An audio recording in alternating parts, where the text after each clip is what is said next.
25শে ডিসেম্বরের কেক বানালাম কবে জানো? কালকে।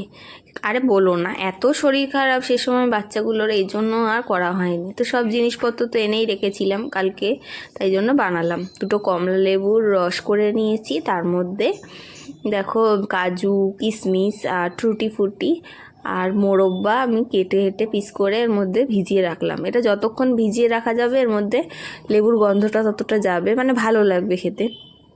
তো আমার হাতে সময় কম ছিল, 1 ঘন্টা আমি ভিজিয়ে রেখেছিলাম। তাও রাখার পর অন্যদিকে চলো চিনিটা আমি ক্যারামেল করতে বসালাম।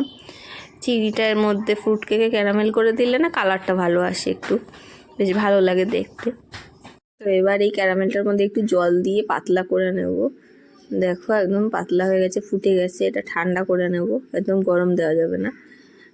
তো অন্যদিকে একটা চালনি নিয়েছি, তার মধ্যে ময়দা নিলাম আর নিলাম আমুল দুধ, বেকিং সোডা আর বেকিং পাউডার। যতটা বেকিং সোডা নিয়েছি তার একটু বেশি বেকিং পাউডার নেব আর কি। নিয়ে চেড়ে নিলাম, যাতে এই যে দেখো দানা দানাগুলো যাতে না যায়, এই জন্য চেলে ফেলে দিতে হবে।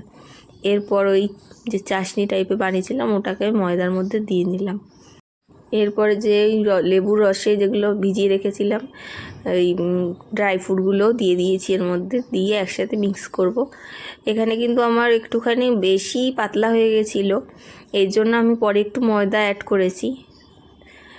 দেখো একটু বেশি পাতলা হয়ে গেছিলো, তাই জন্য একটু ময়দা অ্যাড করেছি, বুঝে যাতে যেমন ব্যাটারের থিকনেসটা হবে বুঝে দিতে হবে। একটু ময়দা আমি অ্যাড করলাম এর জন্য। আর আমি এর মধ্যে কিন্তু ভ্যানিলা এসেন্স আর হচ্ছে দারচিনি আর এলাচ ওটাও মিশিয়েছি, এটা দেখানো হয়নি। এরপরে এই বাটিতে আমি বসাবো বেক করতে, প্রেশার কুকারে দেব। তার জন্য একটা কাগজ নিয়েছি, তার উপর তেল মাখিয়ে নিয়েছিলাম, বাটার পেপার।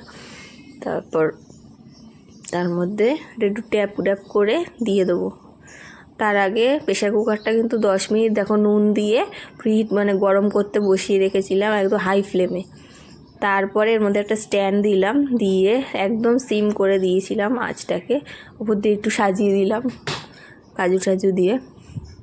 এরপরে এর প্রেশার কুকারের সিটিটা আর গার্ডারটা খুলে আমি ঢাকা দিয়ে রেখে দেবো।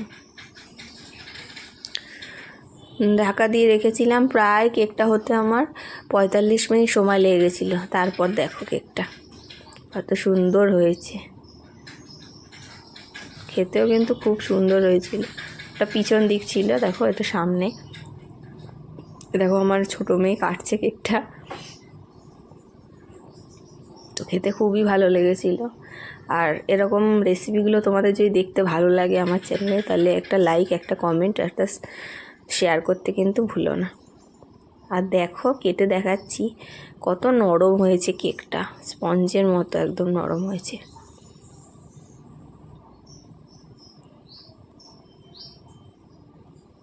দেখো একদম নরম কেকটা।